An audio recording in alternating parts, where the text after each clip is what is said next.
Bonsoir à tous, bienvenue dans iWeek, toute l'actu Apple en live. On est ensemble pour une heure de direct avec la bande et Jean-Christophe Vigne que vous voyez derrière moi. Salut Jean-Christophe, on va tout de suite te dire bonjour en Californie. Comment ça va? Ah, on t'entend pas Jean-Christophe, t'as pas rouvert ton micro? Tu n'as pas rouvert ton micro? Ça va très... Bonjour voilà. À tous, ça va très bien Benjamin. Un grand classique. Il fait enfin beau aujourd'hui après 15 jours de pluie torrentielle, donc tout va beaucoup mieux. Eh ben écoute, formidable, ravi de te retrouver. On a une invitée surprise. Ce soir dans iWeek, on va vous demander d'attendre encore un tout petit peu avant de savoir qui c'est. On va faire durer un petit peu le suspense, le temps de tout finir de caler en régie. Le temps pour moi d'aller retrouver l'un des autres participants historiques d'iWeek, c'est Ellie. Comment ça va, Ellie?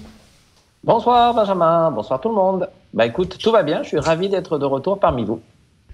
Bon, tu attendais ce numéro avec impatience, je crois, hein?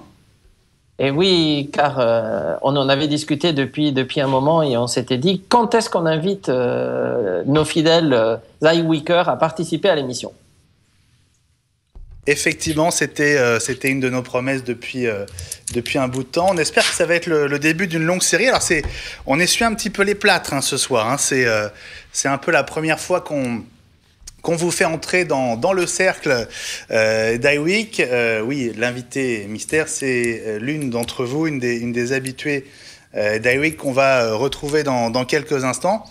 Le temps pour nous de continuer notre petit tour et notre premier tour de table où j'entends des micros qui se touchent et qui se touchent en tout bien tout honneur. Il y a aussi des fils qui se touchent. Je crois. Voilà, des fils qui se touchent. Et ravi de te retrouver. Guillaume, comment ça va? Salut petit clou. Écoute, ça va pas mal. Petit clou toi-même? Mais non, c'était un hommage à Marc Tuesca, enfin. Ben évidemment, on avait compris, tu penses bien. Comment ça va? Pourquoi il disait les petits clous d'ailleurs, je sais plus si je l'ai expliqué ou pas. Ben non, raconte-tout, ça c'est un très bon début. En fait, il l'a expliqué un jour, en fait. C'est qu'en fait, il s'appelle Marc Tuesca, c'est l'animateur du Top 50 devant l'éternel. Et en fait, les gens, quand ils prononçaient son nom, ils pensaient que c'était Marteau SK. Et en fait, il lui écrivait à Marteau SK. Excellent. Salut les petits clous. Excellent. Voilà. Excellent. Bon, on va commencer cette émission sans notre invité mystère, puisque elle va nous rejoindre dans quelques instants. Ce que je vous propose, c'est qu'on aborde tout de suite le sujet de la semaine prochaine surtout, puisqu'on est à J-6 maintenant de la keynote qui aura donc lieu le 21 mars, un lundi, et on peut féliciter l'un d'entre nous, à savoir Gilles Dounès qui nous regarde certainement, puisque Gilles avait pronostiqué le 21 mars, c'était la semaine dernière, ou il y a 15 jours même, hein. Oui, tout à fait. Et je crois que Gilles a gagné la cagnotte. Je crois absolument que Gilles on s'était tous trompés, donc. Absolument. On a d'abord misé sur le 15 mars. L'affaire du FBI nous a poussé au fil des jours et des semaines à accepter l'idée que cette keynote pouvait être décalée. Et tiens, du côté de San Francisco, comment s'est vécu D'abord, on va revenir sur la keynote, mais une parenthèse quand même sur l'affaire qui oppose Apple et la Silicon Valley au FBI. Jean-Christophe, parce que tu es sur place, tu es à San Francisco. Est-ce qu'on peut faire un petit point avec toi sur là où on en est en ce mardi soir 15 mars? Ah ben on t'entend plus à nouveau, t'as dû recouper le son.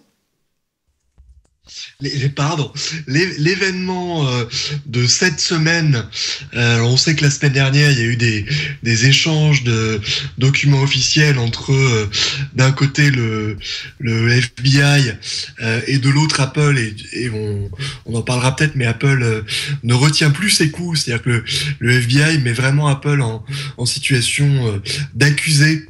Et force beaucoup le trait d'ailleurs. Donc le General Counsel d'Apple qu'on connaît depuis quelques années pour être quelqu'un d'assez calme et pondéré, là c'est vraiment énervé.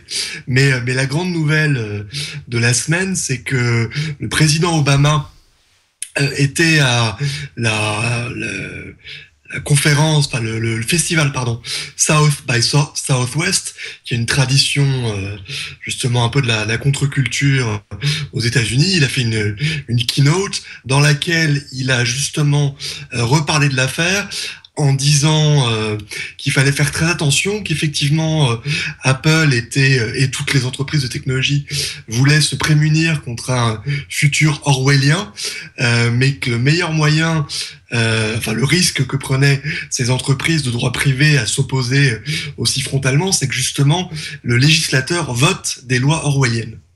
Donc on en est là. Élie, tu suis évidemment le dossier. Absolument. Et j'ai trouvé ça assez passionnant. Donc, j'ai écouté l'interview d'Obama que j'ai trouvé plutôt bien cette fois-ci, parce qu'il m'a un peu déçu dans son deuxième mandat, mais cette fois-ci, il avait une position qui était un peu équilibrée. C'est-à-dire qu'il a voulu expliquer aux gens quels étaient les arguments pro-Apple et les arguments pro-gouvernement.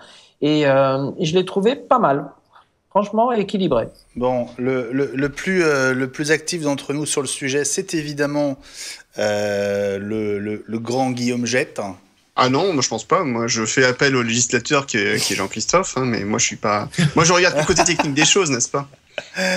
Bon, comment est-ce que tu sens que le vent est en train de tourner? Est-ce que le vent est en train de tourner un petit peu ou pas du tout?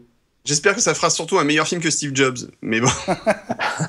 Ah, je le vois déjà au cinéma, toi? Écoute, franchement, vu comme c'est parti, ça pourrait faire en tout cas un chouette documentaire. Non, c'est intéressant parce qu'effectivement, c'est allé assez mollo au départ. On sent que ça monte en pression et en puissance de plus en plus, avec des menaces à peine voilées du FBI qui est en train de dire grosso modo, finalement, le plus simple, c'est peut-être qu'Apple nous file le code source de son logiciel, donc en fait tout son savoir-faire et toute son œuvre en fait, ce qu'ils pourraient techniquement faire en fait. Après, le problème, c'est qu'est-ce qu'ils en font derrière. C'est bien d'avoir du code source, mais il faut avoir les ingénieurs et tous les gens qui connaissent un petit peu pour savoir quoi faire avec ça. Ouais. Et donc, c'est une situation qui est très compliquée. Je ne sais pas vers quel côté ça tend. Le côté intéressant, c'est que ça montre un petit peu... C'est un sujet compliqué à expliquer, mais quand on l'explique bien, les gens comprennent les enjeux et finalement se rendent compte que effectivement, c'est pas tout rose, c'est pas tout blanc ni tout noir. Il y a vraiment quelque chose de compliqué, mais que le souci, c'est que technologiquement, les arguments sont plutôt du côté Apple, même si, évidemment, historiquement, le FBI voudrait avoir l'information qui les intéresse. Enfin, s'il y en a vraiment sur le téléphone, c'est là tout l'enjeu, quoi.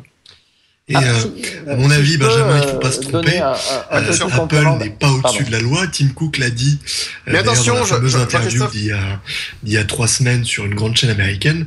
Ce que fait Apple aujourd'hui, c'est faire entendre sa voix pour essayer d'influencer le Congrès. Maintenant, ce qu'on peut craindre, c'est effectivement, ce que les tenants de l'autre bord peuvent craindre, c'est ce qu'on a vu, je crois, là c'est à vous de me le dire, mais en France, des députés qui n'y comprennent rien et qui veulent légiférer sans comprendre. Malheureusement, Apple n'est pas à l'abri de ça et c'est ce qui risque d'arriver dans un futur pas si lointain. Ouais. Et c'est bien ce que disait Obama samedi. Ouais, oui. J'ai un petit complément d'information si vous voulez.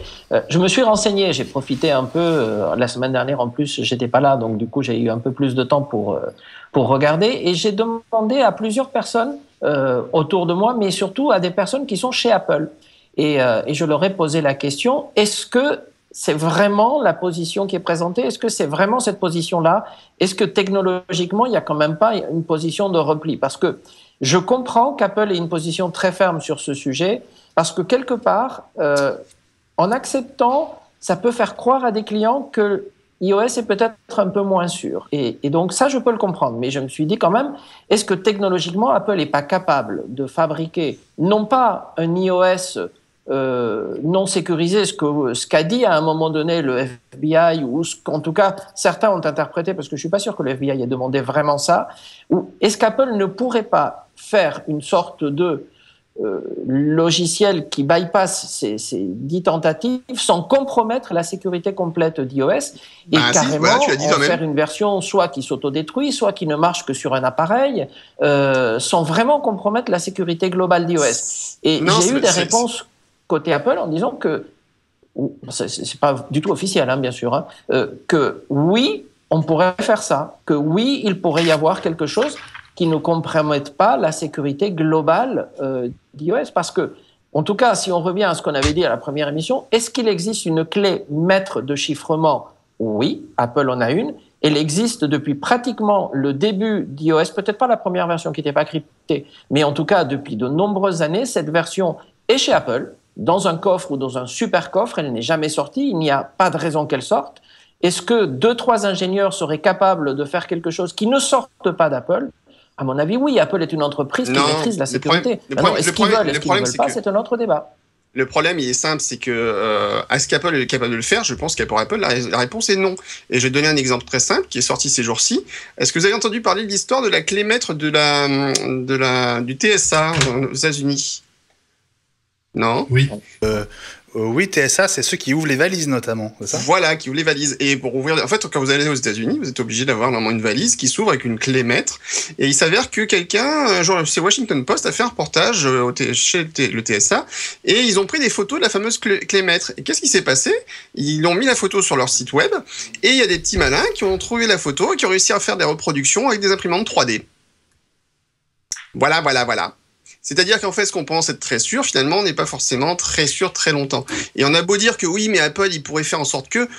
Le problème, c'est pas forcément le technologique. Le problème aussi derrière, c'est l'humain. Les failles de sécurité sont très souvent humaines et ça crée des risques qui sont colossaux. Donc, plus c'est sécurisé, mieux c'est, même s'il y a un risque derrière que...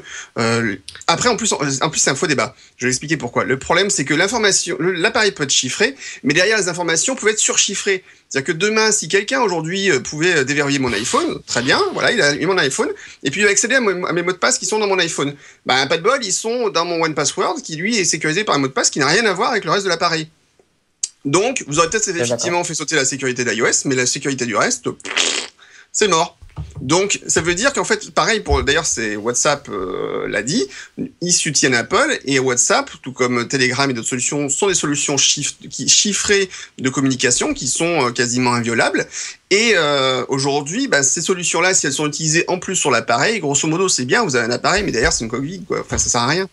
Donc, vous avez mis en péril la sécurité de tous les appareils du monde pour avoir rien. C'est dommage. Oui, mais ce qu'a dit Obama, c'est qu'à force de prendre des positions extrêmes, il peut y avoir une réaction qui soit une loi qui, par contre, force tout le monde à déverrouiller les appareils. C'est-à-dire qu'à un moment donné, ces sociétés, qui sont des sociétés très puissantes, mais privées, sont soumises à la loi. Donc, si ça monte au tribunal suprême, le tribunal suprême, sans forcément avoir les plus grands experts de la planète, peut décider que oui, il faut le faire et que c'est la loi. Sauf qu'après, il y a eu quand même un cas intéressant, c'est qu'il y a eu un sénateur, alors j'ai plus son nom. Je vous conseille de voir l'émission de John Oliver, là, qui diffuse son émission sur Internet. Il fait une émission sur la chaîne. C'est quoi déjà, Jean-Christophe, tu pourrais retrouver, je pense. Comédie Central.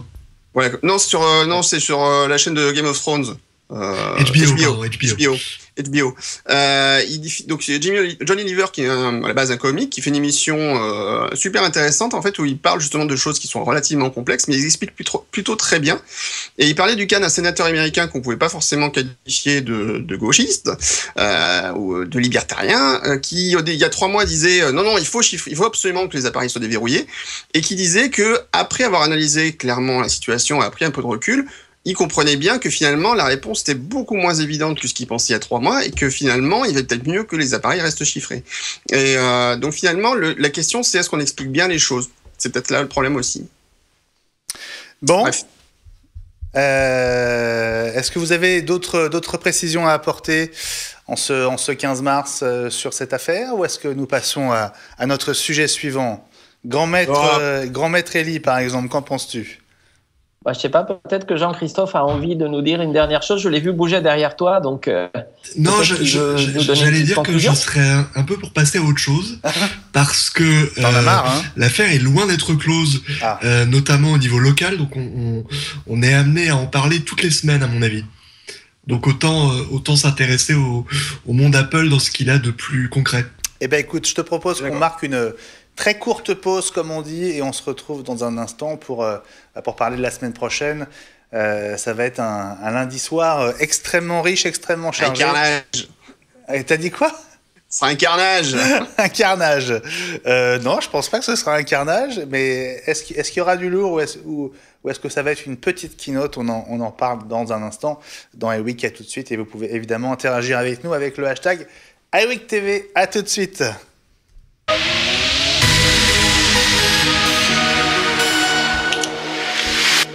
Et oui, le jingle inclut désormais un arrêt sur image de Guillaume. Et oui, très très chic. La keynote. C'est bien que tu annonces qu'Apple annonce du lourd alors qu'ils essaient de faire des produits les plus légers possibles et toi tu annonces qu'ils vont annoncer du lourd.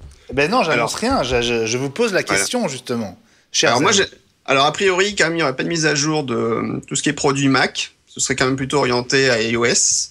Apple Watch avec des nouveaux bracelets peut-être, puisqu'il y en avait un qui avait fui dans la nature, le bracelet milanais en version black que j'attends avec impatience. Et donc pas forcément une grosse keynote. C'est une keynote de rentrée annuelle, de refresh, enfin de mise à jour de la gamme, avec surtout le nouvel iPhone 5 SE, qui s'appelle comme ça, on ne sait pas encore, mais bon, probable. Voilà. Oui, alors. J'ai à peu près tout dit, merci. Merci à la semaine prochaine, Guillaume. J'ai tout dit. On va aller demander à Jean-Christophe, mais d'abord, Elie, toi, on va rappeler que tu es quand même. Tu es revendeur Apple, tu es président des Apple Premium Resellers, tu es. À vie. Je ne sais pas, mais en tout cas. Ils ont oublié de renouveler. Ils ont oublié de renouveler ton mandat? Bah oui, donc du coup je suis là, je garde la place, je sais pas, peut-être quelqu'un va venir un jour dire tu fais là quoi. Bon, alors je ne sais pas, est-ce que tu as des infos confidentielles dans ce genre de situation à quelques jours d'une keynote ou pas du tout? Alors officiellement bien sûr non, Apple ne dit jamais rien, mais ce que je sais c'est qu'il y a une partie de l'équipe marketing Apple qui est carrément en train de prendre des vitamines et qui prévoit les 15 prochains jours un tout petit peu on va dire avec angoisse. Donc, il semblerait qu'on les ait déjà prévenus qu'il va y avoir des choses. Alors quoi, on ne sait pas, mais ils ont prévu de bosser tard. Ouais, quand tu dis avec angoisse, c'est-à-dire comme avant n'importe quelle keynote, ou tu sens un climat particulier? Ah non, c'est pas du tout ça. C'est que justement, comme les filiales ne savent absolument rien à l'avance, mais rien, ils vont découvrir les annonces Apple en même temps que nous. Et puis, dès que la keynote va être finie, tu as tous les revendeurs français, plus les grossistes, plus un certain nombre de clients, de journalistes, etc., qui téléphonent à Apple en disant « Et c'est quand ? Et c'est quoi le prix français ? Et quand est-ce qu'on peut les voir ? Et quand est-ce qu'ils sont disponibles, etc. » Ouais. Donc, ils s'attendent évidemment à une période un peu stressante parce qu'ils vont découvrir les choses en même temps que nous. J'ai quand même précisé un truc. Pour les gens qui ne connaissent pas, ils pourraient penser que c'est un peu fou quand même que Apple cache des choses et qu'en fait les gens apprennent les choses à la dernière seconde, que les employés d'Apple France par exemple soient pas au courant. Pour la petite histoire, quand l'iPhone a été annoncé en 2007, donc en janvier 2007, donc on est arrivé dans la conférence et Jobs a fait un show magistral. Et franchement, je crois que dans la salle, j'en ai discuté un petit peu, je crois qu'il y avait à peu près grosso modo, donc on était invités par Apple France. À l'époque, j'étais formateur Apple et je travaillais donc directement avec Apple. Enfin, je travaillais directement avec Apple. Et on avait été invités et on s'est retrouvé dans la salle et donc dans la salle de conférence d'Apple France qui était encore aux Ulysses à l'époque. Et donc il y avait une centaine d'employés, je pense, d'Apple qui étaient là. Et à la fin, grosso modo, je crois qu'en en discutant, il était ressorti qu'il y avait à peu près dans la salle 3 personnes qui étaient au courant du lancement de l'iPhone en fait. 3 personnes sur tous les employés d'Apple France. Énorme. C'est-à-dire qu'en fait, c'était un projet ultra top secret, et à part le boss de l'époque, je sais plus si c'était encore, non, c'était Cagny, déjà, à cette époque-là, à part Pascal Cagny, et une ou deux personnes en dessous, personne n'était au courant du lancement de l'iPhone. C'est-à-dire que tout s'était vraiment fait dans le secret le plus total. Et effectivement, quand les employés feignaient la surprise, ils feignaient pas du tout, c'était la vraie surprise parce qu'ils savaient pas du tout ce qu'Apple allait annoncer à ce moment-là. Et c'est très souvent comme ça, à part les chefs produits des fois qui sont vraiment dans la confidence, parce que voilà, ils savent à peu près ce qui va être annoncé. Il y a vraiment un cloisonnement des fois chez Apple qui est très impressionnant, qui s'est relâché avec le temps. En particulier, on voit que sur les versions de système, par exemple, à une époque, tout était vraiment fait dans le plus grand secret. Même les versions bêta étaient lancées dans le secret. Je ne sais pas si vous vous souvenez à l'époque de Tiger, donc la 10.4. C'était une horreur. Dès qu'un site web balançait des photos, des captures d'écran d'une version bêta, le service juridique d'Apple attaquait direct. Aujourd'hui, c'est plus du tout le cas. La preuve, d'ailleurs, Apple fait des bêtas publiques. Maintenant, n'importe qui peut y aller. Mais par contre, sur les produits matériels, quand même, ils sont vraiment, l'information est très, très, très, très restreinte. Je me souviens qu'effectivement c'était bien Pascal Cagny, parce que je crois qu'il est arrivé tout début des années 2000. Je me souviens l'avoir croisé lors de sa première Macworld. Ça devait être en 2001 de mémoire. Donc c'est bien ça. Moi, c'est une époque dont je me rappelle très bien, d'autant plus que pour cette keynote-là, j'étais invité VIP, donc directement à San Francisco, grâce à Pascal Cagny. Donc, je faisais partie des quelques Européens qui étaient présents dans la salle au premier rang, dans les 5 premiers rangs. Et donc, j'avais assisté à cette présentation en direct, et c'était magique. Tu étais dans la salle Ah oui. Eh bien, tu sais que j'étais dans la salle aussi, moi. Ah bah, tu te souviens pas de m'avoir vu sur la gauche? On s'est croisés. Tu te souviens pas? J'étais sur la gauche, là, tu te souviens? Oui, avec la presse. Moi, j'étais pas, et puis ça va. Non, mais j'étais effectivement sur la gauche, là où étaient toutes les. Moi non plus. Toutes les caméras des télés. J'étais avec ma caméra sur son pied, et donc j'ai filmé cette fameuse blague, puisque c'était une blague de Steve Jobs, qui a fait semblant de nous présenter 4 appareils différents. Oui, 3 appareils. Puis en fait, c'est un seul. Alors que c'était un seul appareil, voilà. Ouais. Ça, c'était magistral. Enfin, si vous voulez un cours de communication et de présentation magistrale et voir vraiment comment quelqu'un peut présenter sur scène, cette présentation-là de Jobs fait partie sûrement du top 10 des présentations que vous pouvez voir sur le net, sans être forcément fan de Steve Jobs. Mais le fait d'avoir présenté un style, l'iPhone, en mettant en avant ses caractéristiques et en présentant un produit vraiment révolutionnaire, parce que ce qu'on voyait à l'écran, on se disait c'est trop beau pour être vrai, ça va pas être aussi bien, très clairement. Quand on est sorti de la salle avec mes copains, on voyait ça, on se disait mais comment ils ont fait ça? Enfin, ils ont fait rentrer OS 10 dans le téléphone, ça paraissait juste hallucinant. Mais en fait, non, tout était là. Enfin, la technique. Alors, c'est vrai que derrière les appareils, c'était des appareils qui avaient une version bêta du système. Des fois, ils avaient plusieurs appareils pour tester différentes fonctions, pour montrer différentes fonctions. Et ça, c'est classique, ce genre de conférence. Mais ce qu'il a présenté sur scène, c'est vraiment ce que les gens ont eu dans leurs mains. Il a pas. Voilà, c'était vraiment l'appareil finalisé quasiment. Et ça, c'était remarquable. C'est un point moi que je trouve encore plus sympa dans cette keynote, c'est qu'en fait on l'a appris après dans un très bon bouquin que je vous recommande qui s'appelle Dogfight. C'est qu'en fait Jobs avait 5 iPhones sur scène pour faire la démonstration de 5 fonctions différentes, parce qu'en fait à l'époque il n'existait pas un iPhone qui fasse chaque fonction correctement. Ouais, parce qu'en fait, souvent, c'est un problème de mémoire, en fait. Ouais. Le souci, mais en fait, c'est un grand classique, d'ailleurs, c'était évoqué, cette histoire du Mac 128, qui n'était pas un vrai Mac 128 quand Jobs a présenté, parce qu'il n'y avait pas assez de mémoire. D'ailleurs, c'est discuté, ça, dans le film Steve Jobs. Le Mac n'avait pas assez de mémoire, donc ils avaient triché en montant un Mac avec plus de mémoire, donc ça, c'était encore différent. Mais c'est très courant, sur ce genre de présentation, de ne pas présenter le produit complet. On présente que les parties qui peuvent être montrés, parce qu'en fait après le risque c'est que c'est des produits qui sont encore en bêta. D'ailleurs, je sais pas si vous vous souvenez, mais à l'époque Apple devait lancer son système, c'était Léopard, donc le 10.5 quelques mois après, donc à peu près en juin, et en fait ils ont retardé le système de 5 mois parce qu'en fait ils ont dit là on est obligé de faire venir tous les ingénieurs quasiment de Léopard sur l'iPhone pour qu'il soit finalisé, pour qu'il soit disponible en juin. C'est normal en fait, ça fait partie du cycle de vie des produits. C'est pas rare que effectivement quand il y a une démonstration, ils prennent un appareil qui soit vraiment focalisé sur une fonction, et puis ils montent différents appareils et ils font croire que c'est le même. Bon, ils avaient un petit peu triché, mais ce qui est important, c'est qu'à la fin, le résultat final, c'est ce qu'il a montré sur scène était finalement vrai. Il faut se souvenir que les trois appareils que Steve Jobs a fait semblant de présenter séparément, même indépendamment, il faisait rêver les gens. Les trois ensemble, c'était encore plus incroyable. Bon, on fera une spéciale sans doute. iPhone, iPad, Mac, très bientôt, peut-être avant les vacances d'été. On y reviendra donc sur cette keynote et sur tous les grands événements de l'histoire de ces produits. Tiens, je sens que quelqu'un nous appelle. On va lui demander de garder le silence au moment où la connexion, parce que je ne voudrais pas évidemment vous priver de la surprise. J'imagine qu'elle nous entend et qu'elle va attendre qu'on se tourne vers elle. Invité mystère, attendez encore quelques instants. Ça a été un petit peu laborieux, mais on va y arriver. Donc on va s'intéresser maintenant à cette fameuse keynote de lundi prochain. Dans les notes, dans le conducteur sur lequel on travaille en amont de l'émission, Jean-Christophe, tu nous as dit, pour nous faire envie, ça sent la petite keynote. Alors oui, pour deux raisons. La première, c'est que effectivement, on voit sur le carton d'invitation les 3 couleurs maintenant traditionnelles de l'iPhone. Donc ça pourrait faire penser au fameux iPhone 5 SE, enfin quel que soit le nom qu'on lui donne, qui pour moi, enfin je fais pas partie de ceux qui réclamaient encore accord et à écrit un 4 pouces. Donc c'est vrai que ça me laisse un peu sur ma faim. D'autre part, on disait que pardon, la keynote serait sans doute déplacée à cause de l'affaire de contre le FBI dont on parlait tout à l'heure.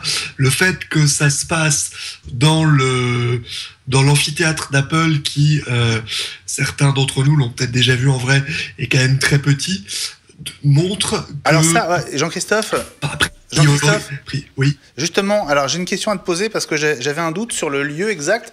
On sait que c'est à Cupertino. Toi, tu as confirmation que ça sera donc dans Town Hall, qui est cette toute petite salle de conférence?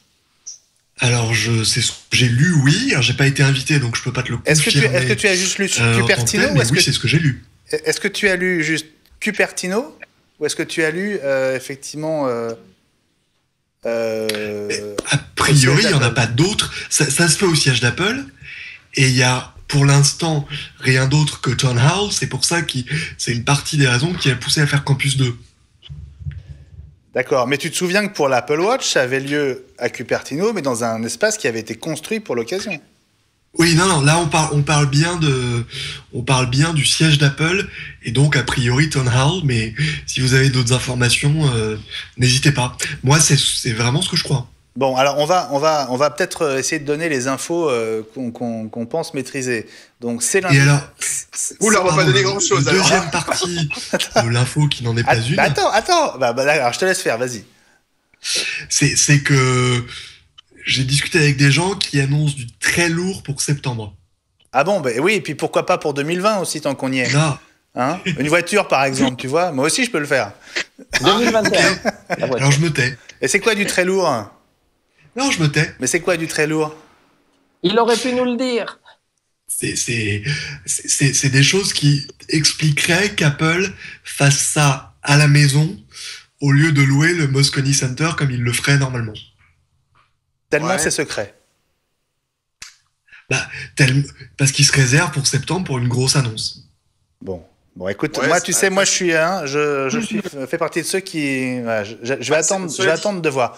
Historiquement, non, c'est juste comme ça, c'est souvent comme ça. C'est qu'en fait, alors, il y a quand même des fois effectivement des grosses annonces, genre l'iPad qui a été annoncé au début de l'année, mais la fin de l'année, souvent, c'est là où Apple fait les grosses annonces pour préparer la période de Thanksgiving et de Noël. Ah, t'as remarqué aussi? Tout à fait. Et par ailleurs, moi, ce que j'attends, c'est un refresh du MacBook. Rien ne s'oppose à ce que on ait à One More Thing avec tiens, le MacBook a changé de processeur. Ouais. Bon, ce serait quand même pas extraordinaire comme nouvelle. Juste, les amis, on va s'interrompre 2 secondes parce que après une grosse bataille technique en parallèle de ce à quoi vous avez assisté depuis tout à l'heure. Regardez, on est 4 à l'antenne. Alors, on est 4 avec une invitée. J'ai désespérément essayé de lui faire mettre son iPhone à l'horizontale. Et ça va tout de suite être beaucoup mieux. Voilà, merci. Merci, invité mystère. Alors, je crois qu'Ellie avait prévu un petit welcome message. Ellie. Et oui, parce qu'on inaugure une nouvelle séquence dans l'émission et on a décidé de l'appeler l'école des fans. Et donc, je vous avais préparé une petite musique. Voilà, donc le nouveau segment dans cette émission, l'école des fans. Et nous démarrons aujourd'hui avec une invitée. Et donc, on va tout de suite lui demander de se présenter. Alors, bonjour invitée. Bonjour. Est-ce qu'on la voit? Maintenant, je pense que tu peux nous la présenter. Alors, c'est encore un peu chaotique. Tu peux meubler un peu, Ellie, ça m'arrange. Ah, bah écoute, la musique va bientôt se terminer, mais donc... Tu sais que Jacques Martin n'était jamais à court d'arguments. On voulait faire un petit hommage à cette émission mythique que nous avons tous regardée dans notre jeunesse, qui est donc l'école des fans de Jacques Martin, où Jacques Martin accueillait des invités et des fans, et leur faisait donc une petite présentation un peu comme ça. Voilà. Donc, c'était pour inaugurer le segment. Bon, merci beaucoup, Ellie. J'ai un peu de mal encore à récupérer l'image de notre invité qui est avec nous, qui est connecté, qui nous entend. Ah, voilà, c'est beaucoup mieux. Je ne sais pas ce qu'elle a fait. Elle a encore changé quelque chose. Elle est un petit peu Non, espiègle. j'ai rien changé. Elle est un petit peu espiègle, notre invitée. Je crois qu'on va pouvoir la rejoindre. Bonjour Céline. Bonsoir. Eh ben, ça fait plaisir. On s'est battu en coulisses. Je suis désolée pour ces... Mais c'est pas grave. technique. Ça n'a aucune importance. L'important, c'est que vous soyez avec nous. Alors, vous êtes l'une de nos plus fidèles sur Twitter. Alors, d'abord, on a envie de savoir qui vous êtes. Alors, Céline Dominguez, j'ai 30 ans. Je travaille dans le milieu hospitalier en ressources humaines. Voilà. Et vous êtes là quasiment toutes les semaines avec nous. Toutes les semaines, voilà. C'est mon rendez-vous quotidien. Eh ben, on est très content de vous voir et de pouvoir parler avec vous. Vous savez que c'est une semaine importante parce que on se prépare pour lundi prochain, pour la keynote. On imagine que comme nous, ça fait partie des moments un peu forts de l'année pour vous. Exactement. Alors moi, j'aimerais savoir ce que vous rêvez de voir arriver la semaine prochaine. C'est quoi la keynote idéale pour vous? La keynote idéale, ça sera un MacBook, mais ça sera pas pour la semaine prochaine. Ah, vous avez des infos, ça nous intéresse 2 fois plus. Ça sera pas pour la semaine prochaine, je crois. Je crois qu'on va seulement se contenter d'un iPhone SE, Ouais. de 4 pouces qui est attendu, et puis de nos gros bracelets pour la Watch, et puis qu'est-ce qu'il y a d'autre? L'iPad, le fameux Pro qu'on attend en version réduite. Ouais. Voilà, donc vous serez avec nous déjà la semaine prochaine, ça fait. Donc je serai là sans faute. Voilà. Bon, on sait qu'on aura au moins un spectateur la semaine prochaine. C'est la seule. Si, Alors, d'ailleurs, quand même. on trouve un bon horaire. Ouais, alors tiens, je vois que j'ai mon fil qui dépasse, c'est pas grave. On a été un peu, C'est pas pro. on a été un peu à la rue là sur le démarrage de l'émission, ça n'a aucune importance. Juste quelques précisions quand même, parce que j'ai essayé de les faire dire à Jean-Christophe, mais il était déjà parti dans le mois de septembre et dans 2020. On va revenir à la basse réalité des choses. Donc, lundi prochain, 21 mars, la keynote démarre à 19h. Nous, on prendra l'antenne à 18h30. Alors, Et on vous accompagnera pendant toute la durée. Je sens que j'ai déjà dit une bêtise, parce que j'entends Jean-Christophe qui me rappelle à l'ordre. Et apparemment, il fait oui, donc j'ai dû dire une bêtise. Rectifie tout de suite, alors. Il se trouve qu'on a changé d'heure aux Ouais. États-Unis cette semaine et que vous ne changez d'heure si le gouvernement ne m'a pas menti, parce que je suis allé voir sur le site, samedi en 8. Donc lundi, il y aura encore seulement 8 heures de décalage avec les États-Unis. Donc 10 heures à Cupertino font 18 heures en France. Oh mon Dieu! Et oui, justement. Tout le monde avec. Alors, il y avait que moi qui n'avais pas capté, là, pour le coup. C'est vrai? Oui. Donc il faudrait qu'on prenne l'antenne. Je viens de voir sur un site du gouvernement français que le changement d'heure en France était le 26 mars. Donc après la keynote, si je me trompe pas. Ah oui. Or, cette semaine, et donc la semaine prochaine, alors là, il est 12h33 heure de San Francisco, alors que chez vous, il est bien 20h33. Eh oui. Voilà. D'accord. Donc, ça veut dire que l'une des premières fois, la keynote sera à 18h heure française. Exactement. Et alors, tant que j'ai la parole, je la garde. Je viens de vérifier, la keynote est bien au Town Hall. Alors que l'an dernier, c'était à Cupertino, mais dans un autre endroit, dans un musée, je crois, et ils avaient construit une structure à part, adossée au musée. C'était pas au quartier général. Absolument. Tout à fait, c'était à Yerba Buena. Non, Yerba Buena, c'est à San Francisco, Elie. Oui. Mais non, c'était pas au Yerba Buena, c'était dans l'université, enfin je sais plus, mais c'était à Cupertino, mais pas au siège d'Apple. Voilà. Town Hall, regarde, Benjamin, je vais te montrer un truc génial. Ça part dans tous les sens ce soir, mais c'est pas grave. Quelle heure est-il à San Francisco? Voici l'heure à San Francisco, Californie, États-Unis. Il est 12h34. C'est génial la technologie. Ah, c'est formidable. Alors donc. Il me croit pas en plus. Bon, attends, tu vois, on a bien fait de récapituler les infos essentielles parce que c'est quand même une info moi qui m'avait totalement échappé et j'étais parti pour faire une grosse bêtise, me tromper juste d'une heure, ce qui aurait été quand même embêtant. Donc. On t'aurait corrigé avant, t'inquiète pas. Oui, mais il y a tout un tas de choses qui sont en train de se déclencher et partir sur une mauvaise heure, c'est quand même embêtant. Donc, c'est lundi prochain, ça c'est sûr. C'est donc le 21 mars. La keynote démarre donc à 18h, heure française, et donc nous, on va démarrer à 17h30. Non mais alors, du coup, qui parmi vous peut être là? Parce que ça pose peut-être des petits problèmes en matière d'organisation, les amis, non, pour vous? Moi, c'est bon, j'ai pris ma journée. Voilà, c'est carrément. Ah oui, c'est la pression. Moi, il faut que je sois prêt à l'avance et tout. C'est vrai, c'est vrai. Vous n'imaginez pas ce que c'est, une keynote. Bon, alors, Ellie, tu seras là. Guillaume? Je sais pas, je verrai, ça dépend ce qu'il y a à la télé ce soir.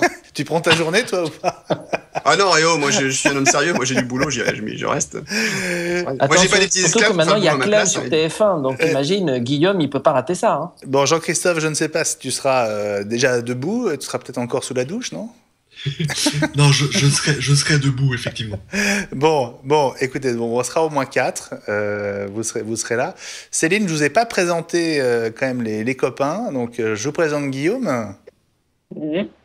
Je vous présente Ellie. Ellie. Et Jean-Christophe qui est en duplex de San Francisco. Mais vous connaissez la bande par cœur. Oui. Vous savez quoi? Voilà. Attends, il faut quand même qu'on proteste contre un détail. C'est qu'on s'est battu avec Céline depuis 1 heure là, pour se connecter. Au moment où j'ai demandé à Céline quelle version du logiciel elle utilisait, elle m'a répondu en version Windows. Oui. Mon Dieu. Mais c'est pour ça que c'est très important que Apple sorte un MacBook. Tu peux couper ta comme connexion. ça, il pourra changer. Voilà. Non, mais je trouve ça excellent quand même qu'une de nos plus grandes fans soit connectée sur un PC. C'est excellent. Bon, alors reprenons. Ce que je dis à longueur d'émission, Apple a cessé d'innover. Voilà. Oui, non, je crois pas que ce soit pour ça, mais en tout cas, on a quand même failli sombrer à cause d'un PC et on a été sauvé par un iPhone. Hein? Démonstration quand même que c'est quand même plus simple sur un. C'est plus simple. Hein, sur un iPhone ou sur un Mac que sur un PC. Bon, reprenons nos moutons. C'est extrêmement décousu, mais c'est pas grave. Pendant ce temps-là, j'ai pas du tout eu l'occasion encore de checker vos messages sur Twitter. Je ne doute pas qu'il y en a. Est-ce que vous avez pu les consulter, mes amis, pendant qu'on discutait? Il y en a eu trop. Il y en a eu trop, bien sûr. J'en doute pas. Bon, si vous avez la possibilité de remonter les tweets avec moi, ce serait sympa. Bon, alors cette keynote, donc lundi prochain, 18h pour la keynote, 17h30 pour le direct. Ça va être particulièrement tôt. Je précise d'ailleurs que l'émission sera codiffusée chez deux partenaires d'iWeek la semaine prochaine, lefigaro.fr et le site d'Euronews France. Et donc, on est très heureux d'être avec eux. On sera peut-être d'ailleurs en duplex de Cupertino avec l'un de nos amis qui sera sur place. Ça, c'est pour vous faire envie. Il y aura peut-être aussi des petits cadeaux à gagner, mais je vous en reparlerai la semaine prochaine. Alors, cette keynote, Guillaume, toi qui es quand même le grand sceptique de la bande. Non, je sais pas pourquoi tu dis ça. Je suis désolé, mon image est un peu floue. Ouais, je sais pas pourquoi c'est ton débit qui a chuté. Ouais. Alors, mais on t'entend encore.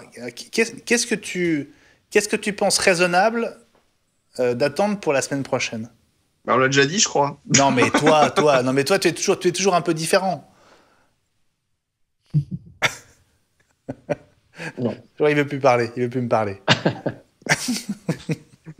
Il veut plus me parler. Bon, Ellie. Je crois qu'on a fait un peu le tour. Moi, j'entends que ça sera effectivement pas une énorme keynote. Oh, non. Mais donc, l'iPad, c'est quasiment certain. Le téléphone, c'est plus que certain. Et pour le reste, des bracelets d'Apple Watch. Bon, je pense pas qu'il y aura une Apple Watch 2. Hein, ça, c'est vraiment trop tôt. On a parlé d'une Apple Watch S, mais j'y crois pas non plus. Donc, on va se résumer à ce qu'on a dit. Ouais. Est-ce qu'il y a un de ces produits, Céline, qui vous fait envie, même si vous attendez d'abord les portables? Peut-être la montre, ouais. Ah mais il risque de pas y en avoir, alors c'est embêtant quand même. Ouais. Bon. Oui. Céline, est-ce que vous en avez une, ou est-ce que vous attendez de nouveaux bracelets pour en acheter une? Non, j'attendais le deuxième modèle, moi. J'aime pas trop les premiers modèles. Vous n'aimez pas essuyer les plâtres? Non, mais je porte pas de montre. Donc, j'ai j'étais sceptique sur le fait de est-ce que je vais vraiment la porter. Voilà. Alors, parmi nous, je crois qu'on doit être 3 sur 4 à en avoir une, non? Oui, c'est ça. Élie, Jean-Christophe? Oui. Ouais. Guillaume, t'es pas passé à l'Apple Watch, toi, hein? Si, j'en ai une, moi. Ah, tu es passé à l'Apple Watch aussi. Oh, oui, j'ai acheté pas le jour de la sortie, mais presque, je crois. Si, le jour de la sortie, j'ai commandé. D'accord, tu es extrêmement ralenti à l'antenne. Ouais, je sais pas, je suis dans la mélasse ce soir. Voilà, tu es dans la mélasse. Bon, ça va peut-être se stabiliser. Je dois être le plus critique de vous quatre, de nous quatre, de nous trois ou de vous quatre, je ne sais pas comment on va le dire. Moi, j'ai beaucoup de mal à prendre le pli de la recharger tous les soirs, ce qui fait qu'un jour sur deux, j'ai pas de batterie en fait. Alors moi, j'ai pris le parti de prendre une petite station d'accueil. Ouais. Oui. Écoute, moi, j'ai pris une petite station d'accueil qui m'a coûté, je crois, 20 €, un truc comme ça, que j'ai trouvé sur Amazon, je sais plus où. Et je la recharge quand je me couche. Quand je me couche, je la mets bien chargée, puis je la récupère après, et puis voilà, et ça me pose pas de soucis. Et en fait, pour moi, ce que je trouve intéressant avec la Watch, c'est que ça me pousse quand même à faire un peu plus d'exercice, en particulier sur le fait de faire attention à se lever de temps en temps. Quand je vais chez un de mes clients, si jamais je dois prendre l'ascenseur pour monter 3 étages, plutôt que monter 3 étages en ascenseur, je vais prendre plutôt l'escalier. Enfin, ouais. Donc le côté en fait interaction avec le côté activité marche plutôt bien pour moi. Oui. Bon. Pareil. Bon, moi j'ai juste du mal à la charger, mais c'est vrai que il me manque peut-être le petit accessoire en plus parce que c'est vrai que c'est pas pratique. Non, je trouverai la référence si tu veux. Bon, d'accord. Ouais. Il y en a une excellente. Ne serait-ce qu'un câble. Station d'accueil, 19 €. Le truc de chargement se pose très bien. Moi, j'ai pas de station d'accueil. Il est juste posé sur une étagère et ça marche très bien. Ok, oui, bon. Mais quand tu vas voir la station d'accueil qu'on va te montrer la prochaine fois, tu vas craquer toi aussi. Ok. Bon, Guillaume, c'est vrai qu'on est un petit peu en mode 20e siècle avec toi là sur la liaison, mais bon. Je suis en fausse fibre, mais c'est pas une raison. Quand même, ouais, c'est pas une raison. Bon, on va reprendre le conducteur tel qu'on l'avait arrêté. Au début, hein. Juste avant. On doit être à la ligne 2. Juste avant de démarrer. D'ailleurs, la première info du conducteur, Élie, tu remercies Céline de nous l'avoir transmise. Absolument. Car c'est une info que je n'avais pas vue. Et donc, il semblerait que les travaux d'un Apple Store parisien à Saint-Germain-des-Prés aient carrément démarré.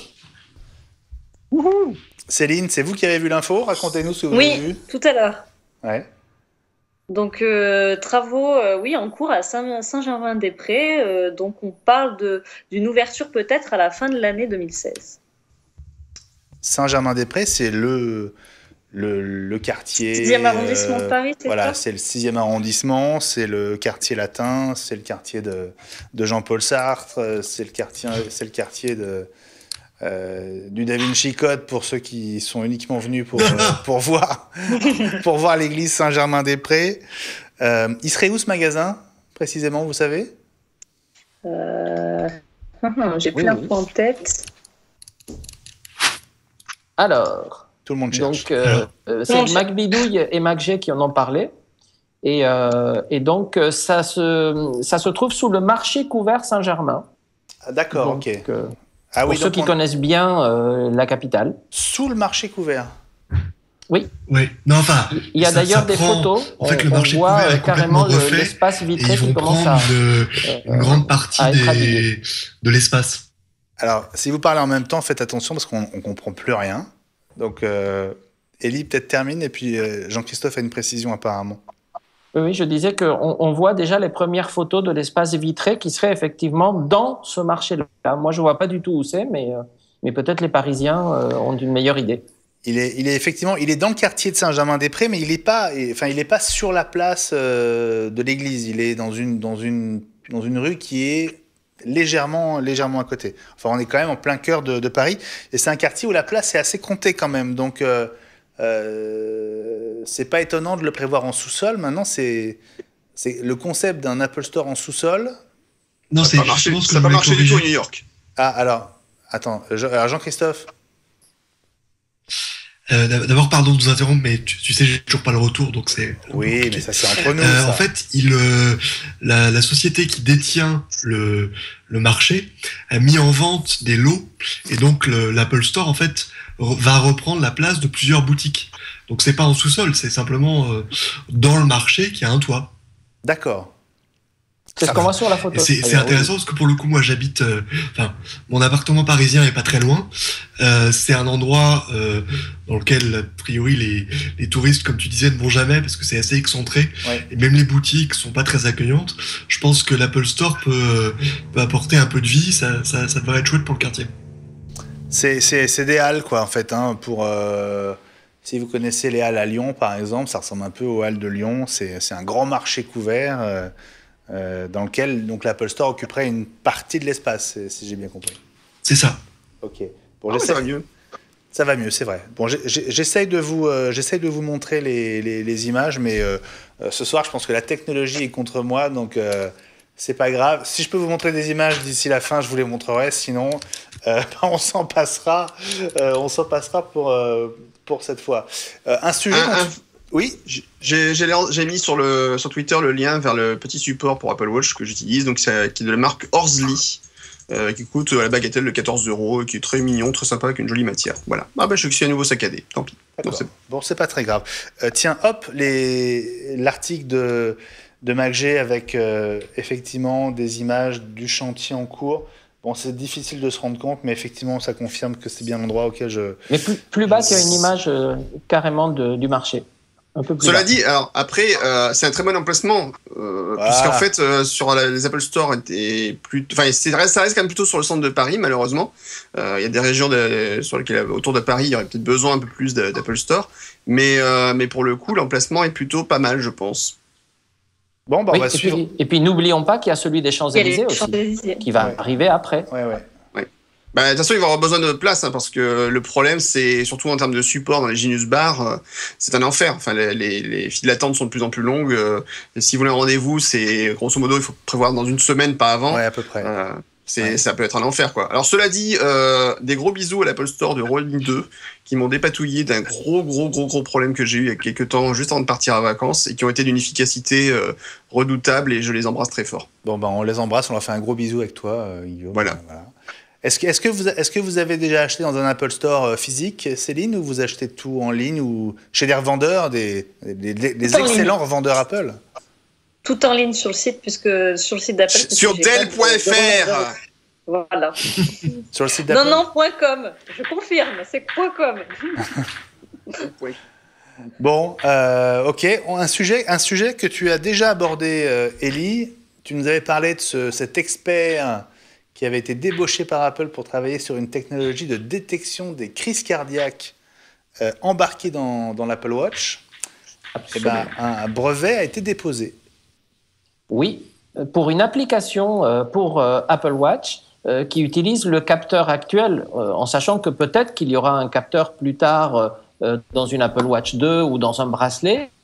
Mais en tout cas, c'est une application qui détecte un malaise cardiaque et qui, par défaut, puisque le numéro des secours est connu, se prépare à appeler directement les secours. C'est-à-dire que ça demande une confirmation quand même en disant il y a un problème, je vais appeler les secours. Donc, si vous n'annulez pas l'appel, ça appelle les secours. Et évidemment, ça envoie la position GPS de l'endroit où vous êtes.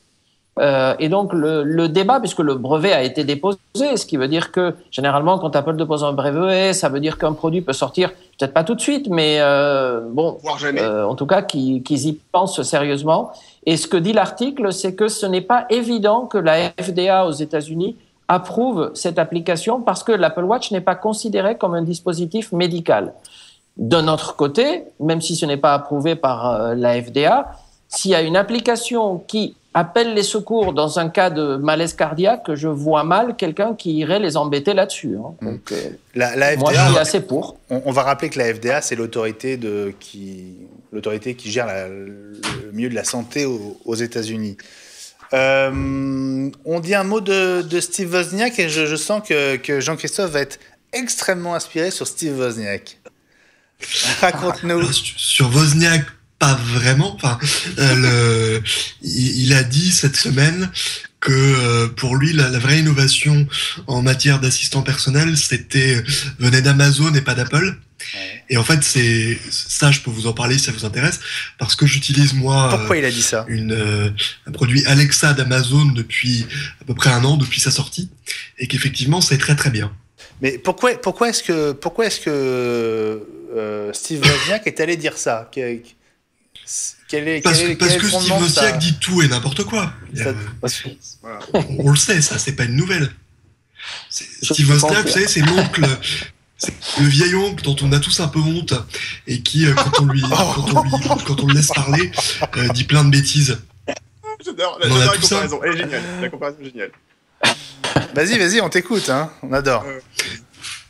Mais non, mais simplement, et il se trouve qu'il a dit du bien d'Alexa d'Amazon parce qu'effectivement, aujourd'hui, Alexa fait tout ce qui manque à Siri. Notamment, elle a un vrai écosystème tiers. On peut lui faire commander une voiture, on peut commander une pizza, on peut allumer ses lumières sans passer par l'homologation complexe de HomeKit. Enfin, elle fait tout et surtout, elle a un vrai SDK, kit de développement, qui fait que beaucoup de développeurs indépendants se sont lancés, alors que voilà, Siri est toujours malheureusement fermée. Avec un peu de chance, ça changera pour OS 10, mais on peut pas en être certain. Moi, je voulais... Alors, oui, juste, tu parles d'Alexa, Jean-Christophe, mais... c'est l'équivalent de Siri. Alexa, c'est l'intelligence, mais le produit s'appelle Echo, hein, c'est ça ? C'est ça. Alors oui, mais ils le vendent comme Alexa parce qu'en fait, tu l'appelles Alexa pour lui demander des choses, et du coup, c'est devenu son petit nom, en fait. Oui, d'accord. Juste... 2-3 points là, sur ce que tu as dit. Alors, c'est vrai qu'il y a un problème avec Siri, c'est qu'Apple veut conserver énormément d'informations. Enfin, il veut absolument respecter la vie privée de l'utilisateur dans une grande mesure. Et c'est vrai que peut-être que ses concurrents, eux, ont peut-être moins d'état d'âme. Alors, je dis ça avec des pincettes, hein, c'est pas forcément le cas, mais ce qui semblerait, en fait, c'est vrai que comme Google et Amazon ont énormément investi dans tout ce qui est intelligence artificielle depuis des années, et qu'ils exploitent vraiment la partie big data, c'est-à-dire vraiment l'intelligence en masse avec des calculs plutôt côté cloud. Peut-être que ça, ils ont peut-être une meilleure expérience qu'Apple et qu'ils sont capables de faire plus de choses. Maintenant, non, apparemment oui, l'Echo en tout cas marche très bien, enfin ce que j'ai entendu. Maintenant, est-ce que j'ai envie de filer toutes mes informations à Amazon, sachant qu'Amazon, ce qu'ils vendent, enfin ils sont là pour vendre tout et n'importe quoi. Je sais pas. Je suis circonspect. C'est l'aspect vie privée qui me pose plus de problème. Mais après, indépendamment du côté technique, hein, le côté technique, effectivement, apparemment, est assez bluffant. Moi, je voulais des précisions, justement, de la part de Jean-Christophe, parce que j'ai vu l'interview de Wozniak, hein, vous pourrez la regarder, et il dit « C'est génial, parce qu'en fait, grâce à ce produit magique, je peux commander un Uber. Si tu dis à Siri, téléphone à Uber, tu l'appelles. Hein. Je peux commander des produits sur Amazon, ok, y compris d'ailleurs commander un deuxième Echo pour le rajouter au premier. Commander des produits sur Amazon, ok, et je peux demander la météo ou l'heure. Tout ce qu'il dit dans son interview, aujourd'hui, on peut le faire avec Siri. Je n'ai pas trouvé un truc qu'on ne puisse pas faire, sauf que effectivement, il y a cette sorte de petit cylindre qui est assez joli, qui est à l'écoute, un peu comme Siri dans un iPhone 6S, à la différence près que est-ce que j'ai envie qu'il y ait quelque chose chez moi qui m'écoute tout le temps et qui interprète mes commandes directement à Amazon. Si je suis en train de discuter avec un ami et je lui dis j'ai envie de commander l'intégrale de Star Wars, je vais recevoir un mail en disant la commande a été acceptée, vous allez la recevoir demain. Je sais pas. Faut comme lui dire. Il y a juste un point aussi. Je peux répondre? Oui, oui, je voulais savoir. Alors, d'abord, de ce que j'en sais, parce qu'effectivement, je suis pas allé vérifier, mais Alexa ne détecte que son nom. Donc elle t'enregistre pas en permanence. Il faut vraiment lui demander des choses précises, qui sont ensuite, exactement à la manière de Siri, renvoyées dans un cloud pour être traitées et te renvoyer la réponse appropriée. Donc ça, c'est pour la question de la confidentialité. Siri ne sait pas justement te commander une voiture. Là, Alexa, quand tu lui as dit où tu étais, tu peux lui dire « appelle-moi un taxi » et le taxi arrive chez toi. C'est assez magique, franchement. C'est un gadget, mais ça marche. Et je préférais que ça marche sur mon téléphone plutôt que d'avoir à utiliser un produit Amazon. Là, je suis d'accord avec toi sur un point que tu as énoncé, c'est qu'effectivement, ce qui manque à Siri, c'est juste un kit développeur. Je comprends. J'y réfléchissais encore cet après-midi en scooter. J'étais en train d'écouter un podcast, voilà, et tu te dis, c'est dommage qu'on puisse pas à un moment lui dire simplement, Siri, change mon podcast, passe au podcast suivant ou avance de 15 secondes. Pourquoi Apple n'a pas encore proposé le SDK, donc le kit de développement qui permettrait aux développeurs d'exploiter Siri? Ça fait partie des grosses problématiques pour moi, et je trouve dommage qu'Apple se soit pas encore lancé là-dessus. Alors après, un kit de développement, c'est sûr que ça demande du travail, ça demande de la maintenance, de le soutenir régulièrement. Enfin, c'est un peu compliqué. Et ça manque. Par contre, je suis pas d'accord sur un point par rapport à l'histoire de la certification des produits HomeKit, que tu as évoqué tout à l'heure. Le fait est qu'Apple a mis en place un processus de certification des produits HomeKit pour une raison relativement simple, c'est pour des raisons de sécurité. Et en fait, il s'avère que énormément d'appareils aujourd'hui utilisés en domotique sont très peu sécurisés. Il y a eu là, je suis tombé il y a quelques jours sur un tweet d'un gars qui expliquait qu'il avait commandé un équipement domotique, une prise télécommandée, prise électrique qui commandait une ampoule par Wi-Fi, et qui était grosso modo en termes de sécurité, en termes de général électrique et en termes de sécurité même de réseau et autres, enfin grosso modo on pouvait l'attaquer comme on voulait, était catastrophique. Alors qu'Apple a des exigences parfois très lourdes, en particulier sur les clés de chiffrement utilisées pour les appareils compatibles HomeKit. Ils sont assez pénibles là-dessus, mais d'un autre côté, je pense que pour Apple, s'il n'y avait pas ces sécurités, dans un monde où l'internet des objets, comme on dit, devient de plus en plus prégnant, ce serait dangereux pour leur image s'il n'y avait pas cette sécurisation par le programme de compatibilité HomeKit. Et qu'en pense Céline alors d'un objet comme ça? Moi, j'ai un problème d'un point de vue vie privée, mais ouais, ça me gêne un petit peu l'enregistrer. Parce que finalement, dès qu'elle est appelée, ça enregistre en permanence tout ce qui se passe dans la pièce finalement, non? Il faut quand même qu'elle écoute la phrase, en fait, dans laquelle vous lui demandez qu'elle allume la lumière. Point. D'accord. Problème de respect de la vie privée pour vous, Céline, c'est ça? Il faut quand même qu'elle écoute en permanence pour au moins entendre son nom. Oui. Oui, donc il y a quand même quelque chose. Ouais. Voilà. Et Samsung a été, les constructeurs de télévision, par exemple le Smart TV, ont été un peu attaqués là-dessus il y a pas longtemps. Sur le côté, on peut se permettre d'enregistrer tout ce que vous dites juste pour être sûr que votre télévision reçoit bien les commandes que vous demandez. Et de ce côté-là, je pense par exemple que Apple, avec l'idée de la télécommande Siri, avec un bouton Siri sur la télécommande, est peut-être plus respectueuse de ce côté, de ce côté-là. Mon opinion. Bon, on arrive à la fin de cette émission. C'est passé très très vite. Et voilà, notre prochain rendez-vous, il est dans 6 jours maintenant.